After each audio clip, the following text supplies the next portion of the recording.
Hello, friends, and welcome back to Wit and Wisdom in Sync. My name is Tanisha Spears, and I'm excited to jump into our lesson for today. But before we do, let's make sure you have your materials ready. For this lesson, you will need handout 32A, which is the end of module story map. You'll need your Wit and Wisdom in Sync journal and a pencil. We will also be using assessment 32A, which is the end of module task, but I'll show that to you on the screen. Pause the video if you need to gather your materials. In previous work, you had an opportunity to examine works of art. Today, you will reflect on the new knowledge you've gained and the skills you've learned, meaning the things that you can do as a reader and a writer from reading the text in this module. But before you reflect, let's review the big question or the essential question that you've been building knowledge to answer throughout this whole module.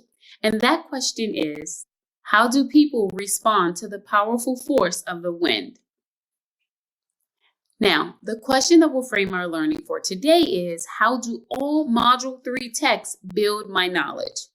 Here are the texts we read this module.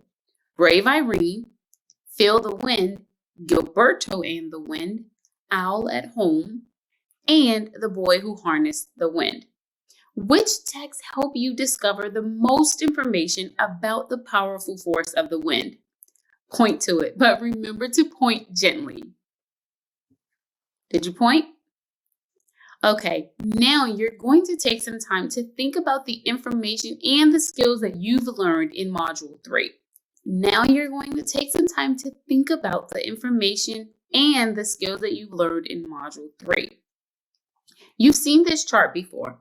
On the left-hand side of the chart is the side that's all about the new information that you've learned.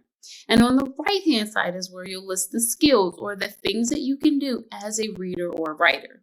Let's take a moment and think about the books that we've read. Remember, we read a book that gave us information about the wind. We read 2 stories about a boy and a girl's adventures with the wind. We read a short story about an owl who has problems with the wind. And then we read a true story about a boy who harnessed the power of the wind to bring water and electricity to his village. Now I want you to think, what was the most important idea you learned from reading all the module texts? Think about what made it important. Think. Now share your ideas with your learning partner or just share aloud. Okay, friends, now I want you to think about all the things you learned to do in this module. Remember, you've learned how to find answers to your questions you have about a text and how to use the outside-in strategy to figure out what a word means. You've learned to plan and write your own story, and you've learned how to add sensory and feelings words to make your writing more interesting. Now, what skill did you learn from this module that makes you the most proud and why? Share that skill with your learning partner or just share aloud.